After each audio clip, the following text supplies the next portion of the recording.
donc, pour l'histoire du PJD, les membres du PJD viennent de la Shabib al-Islamia, depuis les années 70, qui était un mouvement violent au départ.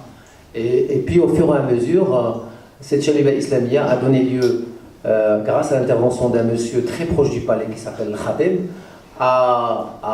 au PJD en 1997, et le PJD a depuis participé aux différentes élections pour être le parti qui est au pouvoir aujourd'hui et qui, c'est vrai que Ali Ibn Kiran a été remercié par le roi, mais c'est le deuxième du parti politique qui est en train de former le gouvernement, qui est Saddin al-Othmani, même si il le forme avec les conditions du palais et du pouvoir qui voulait que le SLP participe à cette coalition-là, mais ça c'est une autre affaire. Alors, après, il y a l'Adl al-Ihsan qui est une composante essentielle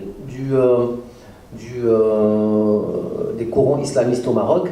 C'est la fameuse organisation de Islam Yassine qui existe depuis le début des années 70 et qui est une composante importante, non violente, parce qu'il faut le répéter. Jamais l'Adl al-Ihsan n'a été impliqué dans des actes de violence, et eux-mêmes ils prêchent cette approche-là. Ils ont fait partie très tôt, bien sûr, pas au début, mais très vite après, du mouvement du 20 février, et c'est eux qui ont agrandi la base du mouvement du 20 février. Je suis désolé de le dire, mais c'est la réalité. Puisque au début, le mouvement du février, c'était la MDH, c'était les intermondialistes, c'était la gauche radicale en particulier, ce qu'on appelle la gauche radicale. Et puis, le nombre a explosé exponentiellement après l'entrée de l'Adl al-Ihsan, qui est une organisation très, très organisée. Ils sont présents dans les corps d'ingénieurs, ils sont assez présents, et qui, à ce jour, sont à l'extérieur du jeu politique parce qu'ils remettent en cause nombre de choses, y compris la commanderie des croyants du roi.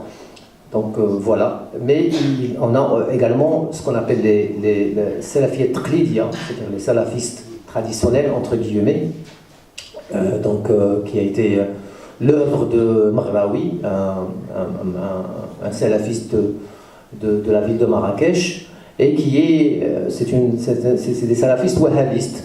Donc voilà, ils ont toujours été aidés par l'Arabie Saoudite. Ils sont très présents notamment dans les lieux d'apprentissage du Coran, les petits endroits là où on enseigne le Coran dans plein de villes du Maroc. Nombre d'entre eux ont rallié le PJD pour pouvoir profiter également et participer au pouvoir. Parce qu'au départ, les salafistes sont contre la démocratie. Pour eux, la démocratie, c'est-à-dire, c'est quelque chose qui est contre l'islam, puisqu'il est contre. On ne donne pas le pouvoir au peuple.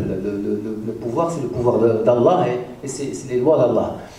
Mais voilà, nombre d'entre eux font partie ou du PJD ou du PAM. Et puis il y a la Salafiyya Jihadiyya, qui est une c'est les salafistes qui ont donné lieu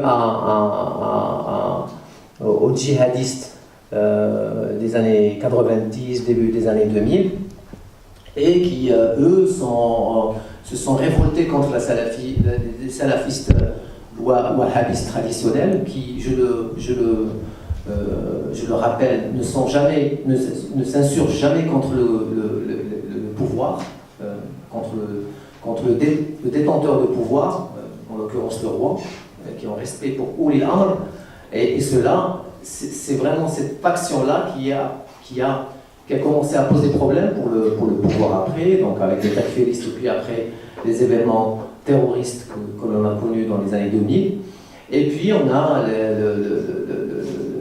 les salafistes djihadistes nouvelle génération, qui est celle qui ne se radicalise plus à travers les mosquées et tout, et qui sont eux qui sont partis à Daesh et Nusra et tout. Et ça, c'est même après Qaïda, parce que c'est des recrutements autres qui ne se font plus à travers les mosquées, mais à travers Internet, à travers d'autres formes de recrutement. Donc voilà le spectre en général des islamistes du Maroc. Quand on parle de Boutchichia, c'est tout ce qui a été, c'est l'islam officiel, c'est tout ce que, c'est la réforme qui a été faite par le pouvoir à partir de 2003, et surtout avec le non-omnipotent ministre des Affaires islamiques, M. Toufer, qui a encouragé cet islam soufi, de Junaidi, et le représentant suprême de ces zawiyas, c'est la zawiya Boutchichia, qui est une zawiya de l'est du Maroc, dans le quartier général Hamadad, à côté ouais. Et il faut remarquer que quand il y a eu les mouvements du 20 février, c'était la zawiya Boutchichia qui est sortie avec des drapeaux marocains et le portrait du roi, pour défendre la stabilité dans le pays et tout. Et donc voilà, pour moi, ça ne fait pas partie du spectre islamiste politique tel que voilà, c'est plutôt des zawiyas qui jouent un rôle, voilà, qui sont encouragés par le pouvoir et qui jouent leur rôle quand on leur demande de le faire. Mais ils sont très, ils ont des adhérents, voilà, ils font leur rite. C'est une grande partie de la bourgeoisie marocaine fait partie, par exemple, de Zawiya Boutchichia. On se met entre nous, voilà, on peut même faire des affaires tout en faisant Allah ou Allah, voilà, et puis voilà. Mais c'est pas l'islam politique tel que la Hassan. Ils ont défendu la commanderie des croyants quand même. Bien sûr. Ils sont les grands défenseurs de la commanderie des croyants, mais aujourd'hui le PJD est également un grand défenseur de la commanderie des croyants. De toute façon, ceux qui ne défendent pas la commanderie des croyants sont mis à l'écart. Et je parle là bien sûr de la Hassan, qui est le véritable mouvement islamiste contestataire aujourd'hui au Maroc. Et ils ont toujours été combattus. Ça ne veut pas dire qu'ils sont bons, mais voilà, c'est eux qui incarnent aujourd'hui les refoutniks islamistes. Voilà. Si on peut... J'aurais aimé que vous parliez des sources de financement. Vous avez évoqué les wahhabistes, donc c'est l'Arabie Saoudite, et les autres mouvements sont financés de quelle manière? Quel mouvement? Vous avez évoqué le PJD, c'est un parti politique classique, donc voilà, c'est le mode de financement. Moi, j'ai pas travaillé sur ce sujet en particulier. J'ai travaillé sur le radicalisme. Par contre, je peux dire qu'une des lacunes de mon livre, c'est que j'ai pas pu aller jusqu'au bout par rapport au financement. Mais là, je parle des grands chiours salafistes, takfiristes.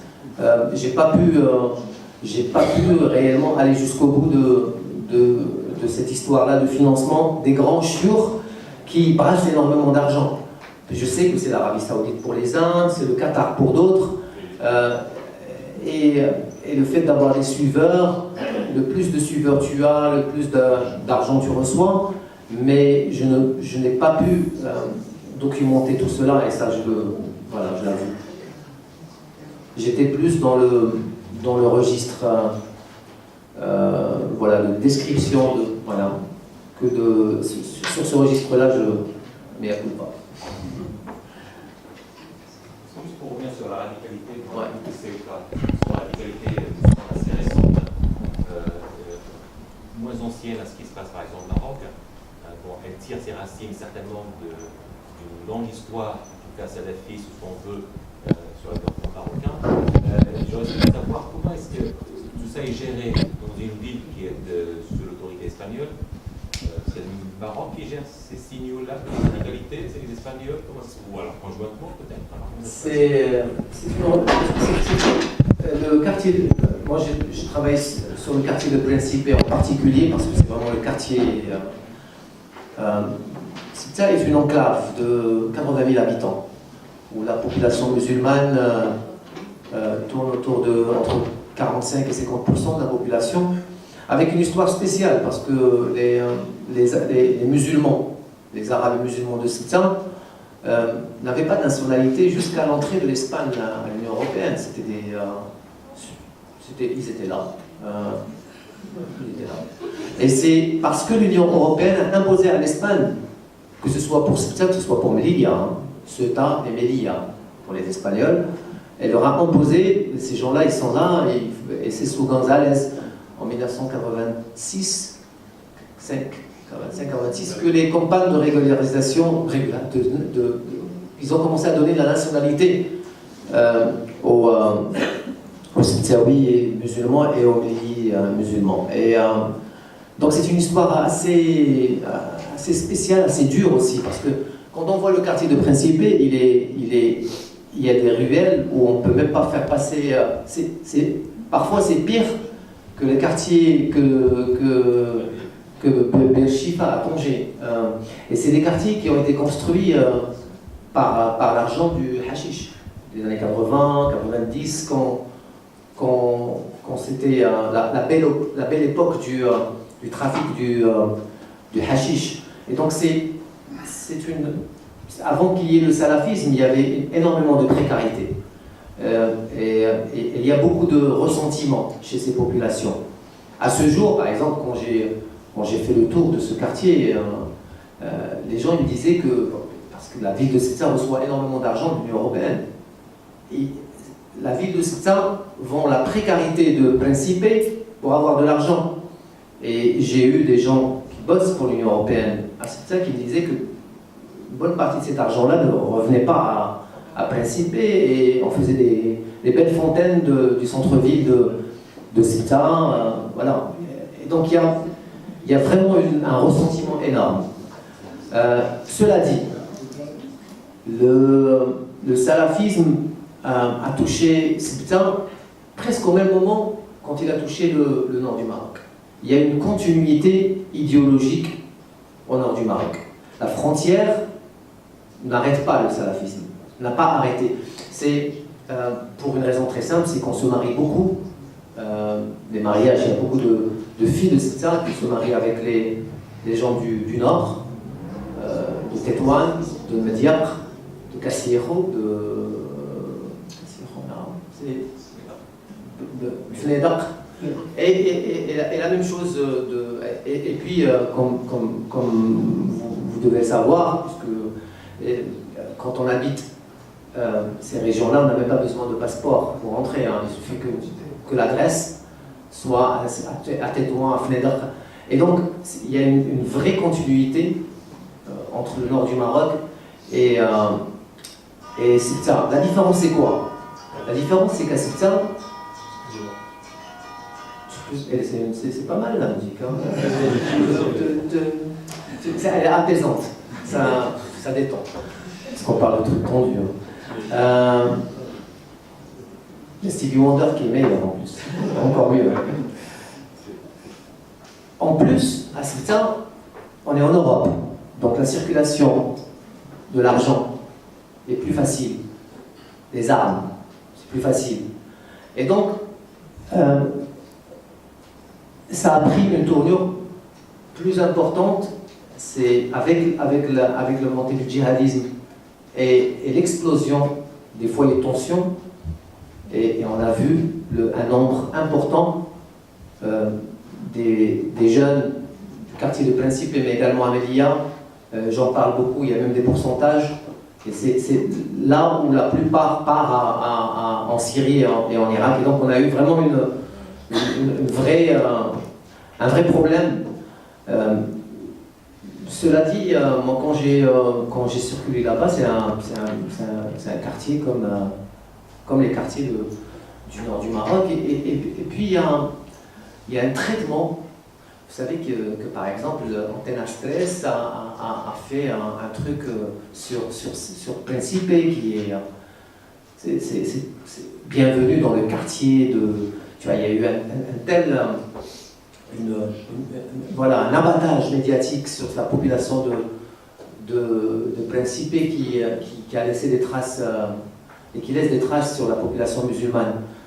Maintenant, moi mon approche, c'est toujours de parler de gens qui essaient d'apporter quelque chose. Et j'ai trouvé des hommes et des femmes qui font un travail magnifique là-bas de rendre la dignité à ces populations-là, surtout aux plus jeunes, aux enfants. Et je raconte ces histoires-là dans le texte qui est réservé à cette heure. J'espère que j'ai répondu à votre question.